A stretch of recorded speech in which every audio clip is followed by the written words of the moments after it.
ಯಾವತ್ತು ಬೇಕು ಅವತ್ತು ನಾವು ಸಿಎಂ ಭೇಟಿ ಮಾಡುವ ಕೆಲಸ ಮಾಡ್ಕೊಳ್ತೇನೆ ಅಂತ ಹೇಳ್ತಾರೆ. ಶಿವರಾಮ ಹೆಬ್ಬಾರಿಗೂ ಮತ್ತು ಭೀಮನ ನಾಯಕರು ನಮ್ಮ ಮನಸ್ಫೂರ್ತಿಯಾದ ಧನ್ಯವಾದ ಇಚ್ಛೆ ಪಡ್ತೇನೆ. ಹಾಗೆ ದೇಶಪಾಂಡೆ ಸಾಹೇಬರು ಅವರು ಸಿರಿಸಿ ತೀರ್ಚಿಗೆ ಒಂದು ಮಾತು ಹೇಳಿದ್ರು. ಸಿರಿಸಿ ಪ್ರತ್ಯೇಕ ಜಿಲ್ಲೆ ಆಗಲಿಕ್ಕೆ ನಾನು ಯಾವುದೇ ರೀತಿ ಅಭ್ಯಂತಿಲ್ಲ, ನನ್ನ ಸಹಕಾರ ಇದೆ ಅಂತ ಹೇಳಿದ್ರು. ಅವರಿಗೂ ಕೂಡ ನಾನು ಧನ್ಯವಾದ ಸಲ್ಲಿಸ್ತೇನೆ. ಹಾಗೆ ನಮ್ಮ ಸಂಸದರಾದಂತಹ ವಿಶ್ವೇಶ್ವರಯ್ಯ ಕಾಗೇರಿ ಅವರು ಅವರ ಕೊಡುಗೆ ಹೇಗಿದೆ ಅಂತಂದ್ರೆ ನಮಗೆ ಪ್ರತ್ಯೇಕ ಜಿಲ್ಲೆ ಮಾಡಿಕೊಳ್ಳಲಿಕ್ಕೆ ಅಡಿಪಾಯ ಹಾಕಿದ್ರೆ ಅವರು ಪ್ರತ್ಯೇಕ ಶೈಕ್ಷಣಿಕ ಜಿಲ್ಲೆಯನ್ನು ಮಾಡಿ ಈಗಾಗಲೇ ಶಿರಸಿ ಶೈಕ್ಷಣಿಕ ಜಿಲ್ಲೆ ಆಗೋಗಿದೆ. ಹಾಗೆ ಜಿಲ್ಲೆಯನ್ನ ಪ್ರತ್ಯೇಕ ಮಾಡಿ ನಮಗೆ ಅಡಿಪಾಯ ಹಾಕಿಕೊಟ್ಟಿದ್ದಾರೆ. ಸಂಪೂರ್ಣವಾದ ಬೆಂಬಲ ಇದೆ ಅಂತ ಹೇಳಿದ್ದಾರೆ. ಅವರು ಕೂಡ ಧನ್ಯವಾದ ಇಚ್ಛೆ ಪಡ್ತೇನೆ. ಹಾಗೆ ಪ್ರತಿಯೊಬ್ಬರು ಕೂಡ ನಾವು ಯಾರ ಎಲ್ಲರೂ ಕೂಡ ನಾವೆಲ್ಲರೂ ಕೂಡ ನಮ್ಗೆ ಧನ್ಯವಾದ. ಎಲ್ಲ ಪತ್ರಿಕಾ ವಿಶೇಷವಾಗಿ ಆರಕ್ಷಿಸಿ ಬಂದಿರುವ ಪತ್ರಿಕಾ ಮಿತ್ರರು ನಾವು ಯಾವತ್ತೂ ಅವರ ಹೇಳಿದ್ರು ಕೂಡ ಸಂಪೂರ್ಣವಾದ ಸಹಕಾರ ಕೊಟ್ಟಿದ್ದಾರೆ. ಪತ್ರಿಕೆಗಳು ಅದು ದೊಡ್ಡದಾಗ ಅದನ್ನ ಪ್ರಚಾರ ಮಾಡೋದಕ್ಕೆ ಕೆಲಸ ಮಾಡ್ತಾರೆ. ಆರಕ್ಷಕರ ಬೆಂಬಲವಾಗಿತ್ತು ನಿಮ್ಗೆ ಏನು ಸಹಕಾರ ಬೇಕು ಎಲ್ಲರೂ ಕೂಡ ಕೊಡ್ತಾ ಇದ್ದಾರೆ. ಅವರಿಗೂ ಕೂಡ ಧನ್ಯವಾದಗಳು. ಮತ್ತೆ ಇನ್ನೊಂದು ವಿಶೇಷವಾದಂತಹ ವಿಷಯ ಹೇಳ್ತಾ ಇದ್ದೇನೆ. ಕೆಲವು ಜನ ಇತ್ತೀಚೆಗೆ ಕಾರವಾರದ ಆಫೀಸ್ ಮುಂದೆ ಕಿಡಿಗೇಡಿಗಳು ನಮ್ಮ ಹೋರಾಟ ವಿರುದ್ಧ ಮಾತನಾಡಿದ್ದಾರೆ. ಅವರು ಶಿಕ್ಷೆಯಲ್ಲಿ ಇಚ್ಛೆ ಪಡೋದಿಲ್ಲ, ಪ್ರಚಾರಕ್ಕಾಗಿ ಮಾಡಿದ್ದಾರೆ. ನಾವು ಕೇಳ್ತೇನೆ, ನಿಮ್ಗೆ ತಾಕತ್ತಿದ್ರೆ ನೀವು ಜಿಲ್ಲೆ ಅಖಂಡವಾಗಿರ್ಬೇಕಲ್ಲ, ನಿಮ್ಗೆ ತಾಕತ್ತಿದ್ರೆ ಕಾರವಾರದ ಶಿಕ್ಷಣ ಜಿಲ್ಲಾ ಕೇಂದ್ರ ಮಾಡಿ. ನಿಮ್ಗೆ ಸಾಧ್ಯ ಇಲ್ಲ, ನಿಮ್ಗೆ ತಾಕತ್ತಿದ್ರೆ ಮಾಡಿ ಅಂತ ನಾನು ಚಾಲೆಂಜ್ ಆಗ್ತಾ ಇದೆ. ಸಾಧ್ಯ ಇಲ್ಲ ಅಲ್ವಾ? ಪ್ರತಿಯೊಬ್ಬರು ಕೂಡ ಅವರವರ ಕಷ್ಟ ಅವರವರಿಗೆ ಗೊತ್ತಿದೆ. ನಾವು ಬೆಳಗ್ಗೆ ಹೊರಟು ಮಧ್ಯಾಹ್ನ 3 ಗಂಟೆಗೆ ಒಬ್ಬ ರೈತ ಕಾರವಾರಕ್ಕೆ ಹೋದಾಗ ಇವತ್ತು ಆಗೋದಿಲ್ಲ ನಾಳೆ ಬನ್ನಿ ಅಂತಂದ್ರೆ ಅವನನ್ನು ವಾಸ ಮಾಡಬೇಕು, ವಾಪಸ್ ಮನೆಗೆ ಬರ್ಬೇಕಾ? ಅವರ ಕಷ್ಟ ಅವರಿಗೆ ಗೊತ್ತಿದೆ ಸ್ವಾಮಿ. ದಯವಿಟ್ಟು ತಮಾಷೆ ಮಾಡೋ ಕೆಲಸ ಮಾಡಬೇಡಿ. ಒಂದು ಪ್ರತ್ಯೇಕ ಜಿಲ್ಲೆ ಅಂತ ಆದಾಗ ನಮ್ಮ ಮೆಡಿಕಲ್ ಕಾಲೇಜ್ ಬರ್ತದೆ. ಮೆಡಿಕಲ್ ಕಾಲೇಜ್ ಬಂದಾಗ ನಮಗೆ ಹೊಟ್ಟೆ ಬರ್ತದೆ. ದಿವಸಕ್ಕೆ 500 ಜನ ಹೆಚ್ಚಿನ ಜನ ಮಂಗಳೂರಿಗೆ ಹೋಗ್ತಾ ಇದ್ದಾರೆ. 300 ಜನರ ಮೇಲೆ ಹೆಚ್ಚಿನ ಜನ ಹುಬ್ಬಳ್ಳಿ ಹೋಗ್ತಾ ಇದ್ದಾರೆ ಕಾಯಿಲೆ ಸಲುವಾಗಿ. ಬಸ್ಸೆ ಮಾಡಿದ್ದಾರೆ KSRTC ಆಸ್ಪತ್ರೆಗೆ. 100 ಜನ ಶಿವಮೊಗ್ಗ ಹೋಗ್ತಾ ಇದ್ದಾರೆ. ಒಂದು ಜಿಲ್ಲೆ ಅಂತ ಘೋಷಣೆ ಆದ್ರೆ ತಕ್ಷಣ ನಮ್ಮೊಂದು ಮೆಡಿಕಲ್ ಕಾಲೇಜ್ ಕೂಡ ನಮ್ಗೆ ಘೋಷಣೆ ಆಗ್ತದೆ. SPDC ಇಲ್ಲೇ ಬರ್ತಾರೆ, ಇಲ್ಲೇ ಬರ್ತಾರೆ. ಇದನ್ನ ಅರ್ಥ ಮಾಡಿಕೊಂಡು ಉಡುಪಿಯವರು ಹಿಂದೆ 15-20 ವರ್ಷ ಹಿಂದೆ ಆಲೋಚನೆ ಮಾಡಿ ಪ್ರತ್ಯೇಕ ಉಡುಪಿ ಜಿಲ್ಲೆಯನ್ನು ಮಾಡಿಕೊಂಡ್ರು. ಹೆಂಗ ಅಭಿವೃದ್ಧಿ ಆಗಿ ಸ್ವಾಮಿ? ನಾವು ಸುಮ್ಮನೆ ಯೋಚನೆ ಮಾಡ್ಕೊಂಡು ಏನೋ ಜಿಲ್ಲೆ ಹೊರದೋಗ್ತದೆ ಏನ್ರಿ ಬುದ್ಧಿ ಬೇಡವಾ? ನಾನು ಬೇರೆ ಆಗ್ತೇವನ್ರಿ, ನಾನು ಬೇರೆ ಹಾಕಿ ನಾವು ಗಡಿಬಿಟ್ಟು ಆ ಕಡೆ ಈ ಕಡೆ ಬರ್ಬೇಡ, ಈ ಕಡೆ ಆ ಕಡೆ ಬರ್ಬೇಡ ಅಂತ ಹೇಳ್ತೇವನ್ರಿ. ಜಿಲ್ಲೆ ಒಡೆಯೋದಂದ್ರೆ ಏನ್ರಿ? ಸ್ವಲ್ಪ ತಿಳುವಳಿಕೆ ಮಾತಾಡ್ಬೇಕು. ಯಾವ ಜಿಲ್ಲೆನೂ ಒಡೆಯೋದಿಲ್ಲ. ಶಿಕ್ಷಣಕ್ಕೆ ಜಿಲ್ಲೆ ಈಗಾಗಲೇ ಆಗೋದಿದೆ, ಏನ್ ಗಡಿ ಹಾಕೊಂಡಿದ್ದೇವ? ಸ್ವಲ್ಪ ತಿಳುವಳಿಕೆ ಮಾತಾಡಿ ಪ್ರಚಾರದ ತೆವಳಿಗೆ ಇದನ್ನು ಮಾತಾಡಬೇಕು ಅಂತ ಹೇಳಿ ಕೆಲವು ಜನರಿಗೆ ಹೇಳಲಿಕ್ಕೆ ಇಚ್ಛೆ ಪಡ್ತೇನೆ. ನಮ್ಮ ಇನ್ನೂ ಹೆಚ್ಚಿನ ನಾವೀಗ ಈ ಸಂದರ್ಭದಲ್ಲಿ ಯಾರು ಕೂಡ ನಾವು ಆರೋಪ ಮಾಡಲಿಕ್ಕೆ ಇಚ್ಛೆ ಪಡ್ತಾ ಇಲ್ಲ, ಯಾರ ಹೆಸರು ಹೇಳಲಿಕ್ಕೆ ಇಚ್ಛೆ ಪಡ್ತಾ ಇಲ್ಲ. ಇದು ನಮ್ಮ ಅಸ್ಮಿತೆಗೋಸ್ಕರ ಹೋರಾಟ ಮಾಡ್ತಾ ಇದ್ದೇವೆ. ಮುಂದಿನ ದಿವಸ ಎಲ್ಲರೂ ಕೂಡ ಬೆಂಬಲ ಕೊಡ್ತಾ ಇಲ್ಲ ಅಂತ ಸಂಪೂರ್ಣ ವಿಶ್ವಾಸ ಇದೆ. ಸದ್ಯದಲ್ಲೇ ತಾಯಿ ಮಾಲಿಕಾಂಬೆ ನಾವು ಪ್ರಸಾದ ಕೊಟ್ಟಿದ್ದಾರೆ. ಅದನ್ನ ಯಾರ ಮೇಲೂ ಕೂಡ ಆರೋಪ ಮಾಡ್ತಾ ಇಲ್ಲ. ತಾಯಿ ಮಾಲಿಕಾಂಬೆ ನಾವು ಮನಸ್ಫೂರ್ತಿ ಹರಿಸಿದ್ದಾಳೆ. ಇವತ್ತು ಮಧುಕೇಶ್ವರ ದೇವರಿಗೂ ಕೂಡ ನಾವು ವಿಶೇಷವಾದ ರುದ್ರಾಭಿಷೇಕ ಮಾಡಿದ್ದಾಗಿದೆ.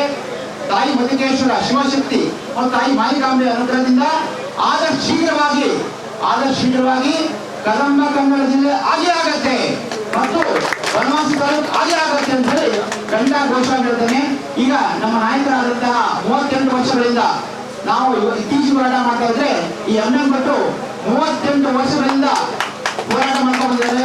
ಈ ಶಿರಸಿ ಜಿಲ್ಲೆಯ ಹೋರಾಟಕ್ಕೆ ಅಭಿಪ್ರಾಯ ಹಾಕಿದ್ರೆ ಅವರು ಇಂಥ ಭಟ್ಟು ಈಗ ಮಾತನಾಡಿ ಮನೆಯಲ್ಲಿ ಓದ್ತಾರೆ. ಬರೀ ಬಂದವರಿಗೆಲ್ಲರಿಗೂ ಕೂಡ ನಮ್ಮ ಉದಯ ಕಾನೂನಿಯವರು ವಂದನಾರ್ಪಣೆ ಮಾಡ್ತಾರೆ. ಆರೋಗ್ಯ ಸಿಬ್ಬಂದಿಯವರು, ಮಾಧ್ಯಮದವರು ಎಲ್ಲರೂ ಕೂಡ ಊಟ ಮಾಡ್ಕೊಂಡು ಹೋಗ್ಬೇಕು ಅಂತ ಮತ್ತೊಮ್ಮೆ ಕೇಳ್ಕೊಂಡು ಈ ಮೈಕನ್ನ ಭಟ್ಟು ಕೊಡ್ತಾ ಇದ್ದಾರೆ.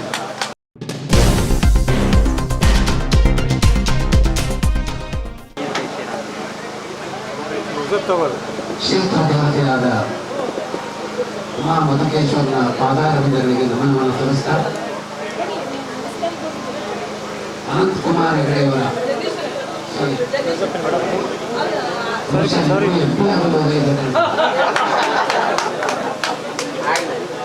ಅನಂತಮೂರ್ತಿ ಹೆಗಡೆಯವರ ಮಾತೃಶ್ರೀಯವರಾದಂಥ ಶಾರದಾ ಮಾಮಲೇಶ್ವರ ಹೆಗಡೆ ಹಾಗೂ ತಂದೆಯವರಾದಂಥ ಮಾಮಲೇಶ್ವರ ಹೆಗಡೆಯವರ ಪಾದಾರವಿಂದಗಳಿಗೆ ನನ್ನ ನಮನವನ್ನು ಸಲ್ಲಿಸ್ತಾ ಇದ್ದಾರೆ. ಕಾರಣ ಇಷ್ಟೇ, ಎಷ್ಟೋ ಹೋರಾಟವನ್ನು ನೋಡಿದ್ದೇವೆ, ಮಾಡಿದ್ದೇವೆ. ಆದರೆ ಮುಂಚೂಣಿ ವ್ಯಕ್ತಿ ತಂದೆ ತಾಯಿ ಒಟ್ಟಿಗೆ ಒಂದು ಹೋರಾಟ ಮಾಡಿದ್ದನ್ನ ಬಹುಶಃ ನಾವ್ಯಾರು ಕಾಣಲಿಲ್ಲ. ಇಲ್ಲಿಯೇ 70 ವರ್ಷಕ್ಕಿಂತ ಹೆಚ್ಚಿನ ಆ ಶಕ್ತಿ ದೇವತೆ, ಆ ಅಮ್ಮ ನಮ್ಮ ಮಧ್ಯೆ ಇದ್ದಾರೆ, ಅನಂತಮೂರ್ತಿಯವರ ತಾಯಿ. ಅವರಿಗೆ ನಾವೆಲ್ಲ ಒಂದು ಚಪ್ಪಾಳೆ ಮಾಡುತ್ತಾರೆ, ಅಭಿನಂದನೆಯಿಂದ ವಂದನೆಯನ್ನು ಸಲ್ಲಿಸುತ್ತೇವೆ. ಆದ್ಮೇಲೆ ತುಂಬಾ ಜನ ಕಾಯ್ತಾ ಇದ್ದಾರೆ. ಜಿಲ್ಲೆ ಆಗುವ ಹೊತ್ತಿಗೆ ನಾವೆಲ್ಲ ಸೇರ್ಕೊಳ್ಳೋಣ. ಇನ್ನು ಕೆಲ ಜನರಿಗೆ ಏನ್ರಿ ಗೋಕರ್ಣ ನಮ್ಮದಾಗಿತ್ತು, ನೀವು ಬೇರೆ ಮಾಡ್ತಾ ಇದ್ದೀವಿ. ಅದೇ ಸ್ವಾಮಿ, ಗೋಕರ್ಣ ಮಹಾಬಲೇಶ್ವರನನ್ನ ನಾವು ಭರವಸೆ ತರ್ತಾ ಇಲ್ಲ, ಕಾರವಾರದ ಸಮುದ್ರವನ್ನ ಸುರಿಸಿ ತರ್ತಾ ಇಲ್ಲ. ಯಾಕೆ ಈ ಹುಚ್ಚು ಭ್ರಮೆ ಒಳಗಾಗಿದೆ?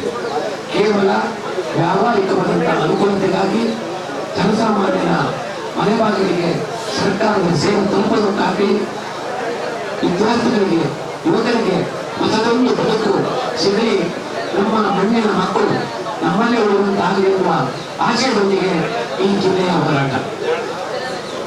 ಕದಂಬ ಕನ್ನಡ ಜಿಲ್ಲಾ ರಚನೆ ಮತ್ತು ಇತರ ಚುನಾವಣೆ ಟ್ರಸ್ಟ್, ಮಾನ್ಯ ಗೌರವಾನ್ವಿತ ಮುಖ್ಯಮಂತ್ರಿಗಳು, ಕರ್ನಾಟಕ ಸರ್ಕಾರ, ನಾನು ಒಂದು ಚಿಂತನೆಯನ್ನು ಹಂಚಿಕೊಳ್ಬೇಕು. ಸರ್ಕಾರಕ್ಕೆ, ಜನನಾಯಕರಿಗೆ ಹೇಳ್ಕೊಂಡಿದ್ದೆ, ನಾವು ಯಾರು ಭಿಕ್ಷುಕರಲ್ಲ ಸ್ವಾಮಿ, ನಾವು ಯಾರು ಭಿಕ್ಷುಕರಲ್ಲ. ನಮ್ಮ ಹಕ್ಕನ್ನು ಕೇಳ್ತಾ ಇದ್ದೇವೆ, ನಮ್ಮ ಹಕ್ಕನ್ನು ಕೇಳ್ತಾ ಇದ್ದೇವೆ. ಕೇವಲ ನೀವು ಮಾಡತಕ್ಕಂಥ ಅನ್ಎಥಿಕಲ್, ಅನ್ಸೈಂಟಿಫಿಕ್ ಅಂಡ್ ಅನ್ಎಥಿಕಲ್ ಮಾತುಗಳನ್ನ ಸ್ವಾತಂತ್ರ್ಯ ನಂತರ 75 ವರ್ಷಗಳ ಕಾಲ ಕೇಳಿದ್ದೇವೆ. ಸಂಸ್ಥೆ ಉತ್ತರ ಕನ್ನಡ ವಿಚಾರ ಬಂದಾಗ, ಕದಂಬ ಕನ್ನಡ ಜಿಲ್ಲೆಯ ವಿಚಾರ ಬಂದಾಗ ನಿಮ್ಮ ಕೈಗೆ ಕ್ಯಾಲ್ಕುಲೇಟರ್ ಬರ್ತದೆ, ಲೆಕ್ಕಾಚಾರ ಬರ್ತದೆ. 3 ತಾಲೂಕಿಗೆ ಜಿಲ್ಲೆ ಮಾಡಬೇಕಾದ್ರೆ ಲೆಕ್ಕಾಚಾರ ಬರೋದಿಲ್ಲ. 15 ಕಿಲೋಮೀಟರ್ ಅಂತರದಲ್ಲಿ ತಾಲೂಕು ಮಾಡಬೇಕಾದ್ರೆ ನಿಮಗೆ ಲೆಕ್ಕಾಚಾರ ಬರುವುದಿಲ್ಲ. ಆದರೆ ಈ ಜನ, ಈ ಕದಂಬರ ನಾಡಿನ ಜನ, ಈ ಮಣ್ಣಿನ ಜನ ನಾವು ಕೇಳಿದಾಗ ನಿಮಗೆ ಎಂಟು ಕೊಡ್ತೀವಿ ಲೆಕ್ಕಾಚಾರ ಬರ್ತದೆ. ಆದ್ಮೇಲೆ ಎಲ್ಲ ಮನವಿಗಳಲ್ಲಿ ಇದೇನು ಬನವಾಸಿ ಹೊರಗಿರುವಲ್ಲ. ಕನ್ನಡದ ಪ್ರಥಮ ರಾಜಧಾನಿ ಇದು, ತಾಲೂಕಾಗಿ ಆಗಲೇಬೇಕಾದ ಒಂದು ಪಂಚಮಾಲ ಒಂದು ಪ್ರದೇಶವಾದ್ದರಿಂದ ದಯಮಾಡಿ ಯಾವುದೇ ಮುಂಜಾನೆಗಳಿದೆ 7 ತಾಲೂಕುಗಳಲ್ಲಿ ಸಂಚಾರ ಮಾಡುವಾಗ ಬನವಾಸಿ ತಾಲೂಕಿಗೆ ಹೂವನ್ನು ಹಾಕಬೇಕು ಅಂತ ವಿನಂತಿ ಮಾಡಿಕೊಂಡು ಈಗ ನಮ್ಮ ಅನಂತಮೂರ್ತಿಯವರ ಮಾತೋಶ್ರೀ ಬಂದಿದ್ದಾರೆ. ಅವರೊಟ್ಟಿಗೆ ಸಿರ್ಸಿ ಜಿಲ್ಲಾ ಹೋರಾಟ ಸಮಿತಿ, ಬನವಾಸಿ ತಾಲೂಕು ಹೋರಾಟ ಸಮಿತಿಯ ಮನವಿಯನ್ನು ಹಾಕುವಂತ ಮಾಡ್ತಾ ಇದ್ದಾರೆ. ಕದಂಬ ಕನ್ನಡ ಜಿಲ್ಲೆ ಆಗಲೇಬೇಕು, ಬನವಾಸಿ ಪ್ರತ್ಯೇಕ ತಾಲೂಕು ಆಗಲೇಬೇಕು, ಕದಂಬ ಕನ್ನಡ ಜಿಲ್ಲೆ ಆಗಲೇಬೇಕು, ಬನವಾಸಿ ಪ್ರತ್ಯೇಕ ತಾಲೂಕು ಆಗಲೇಬೇಕು, ಬೇಕೇ ಬೇಕು.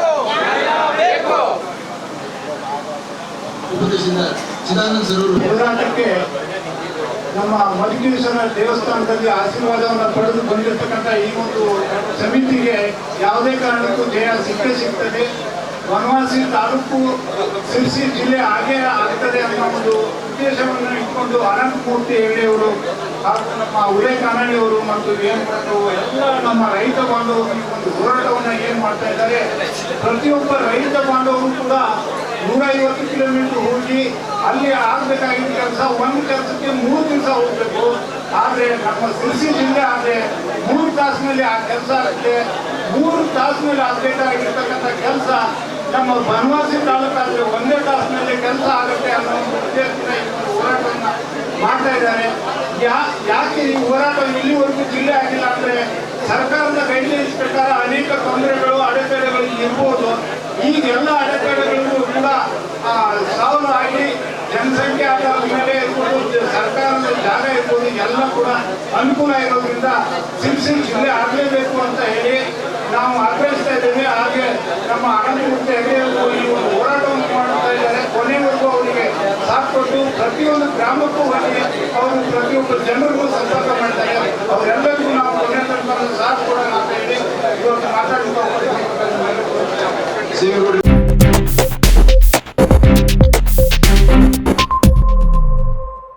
ವೀಕ್ಷಕ ಮಹಾಪ್ರಭುಗಳೇ, ನಮ್ಮ ಚಾನಲ್ ಅನ್ನು ಸಬ್ಸ್ಕ್ರೈಬ್ ಮಾಡಿ, ಶೇರ್ ಮಾಡಿ, ಪ್ರೋತ್ಸಾಹಿಸಿ.